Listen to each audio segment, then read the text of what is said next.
अध्याय पहिला, श्लोक 4, 5 व 6.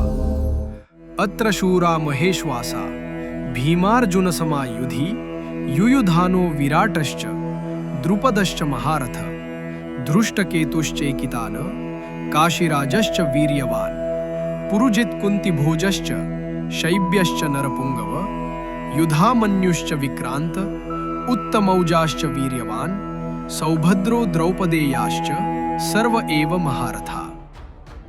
भावार्थ. कुरुक्षेत्राच्या रणांगणावर दुर्योधन आपल्या गुरु द्रोणाचार्यांकडे पाहतो आणि पांडवांच्या सैन्यातल्या सर्वोत्तम योद्ध्यांची नावे सांगतो. ही नावे ऐकताच एक गोष्ट स्पष्ट होते. पांडवांची सेना केवळ मोठी नाही, तर ती अत्यंत सामर्थ्यवान आहे.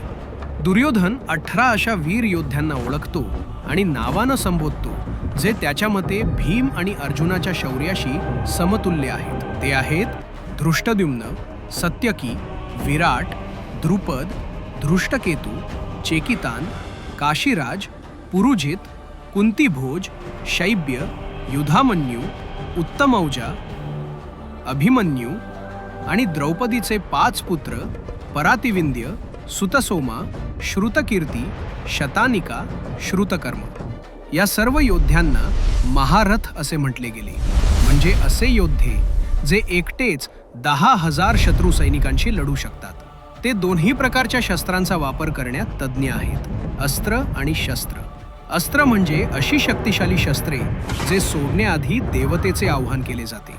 शस्त्र म्हणजे अशी शस्त्र जी कोणत्याही आव्हानाशिवाय सोडली जातात. म्हणजेच प्रत्येक महारथीला युद्धात पूर्ण पकड आहे. तो जिथे हवे तिथे शत्रूला धडा शिकवू शकतो. पण लक्षात घ्या, दुर्योधन कृष्णाचे नाव घेत नाही, जे अर्जुनाची रथवाहिती करत होते. कारण कृष्णाने प्रतिज्ञा केली होती, मी युद्धात शस्त्र हातात घेणार नाही. दुर्योधनाने कदाचित असा विचार केला, जर कृष्ण लढत नसेल तर त्याला योद्धा म्हणून मोजावयास नको.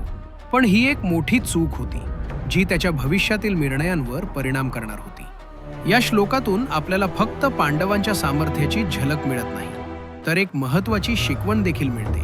शत्रूची ताकद ओळखणे, धैर्याने त्याचा सामना करणे आणि चुका टाळणे हेच खरे शौर्य आहे. गीतेच्या प्रत्येक श्लोकात असे गूढ अर्थ दडलेले आहेत, जे आपल्या मनाला जागृत करतात आणि आत्मविश्वास वाढवतात. अशाच गीतेच्या ज्ञानप्रवासासाठी सनातन मेटामाइंड सोबत जोडले राहा.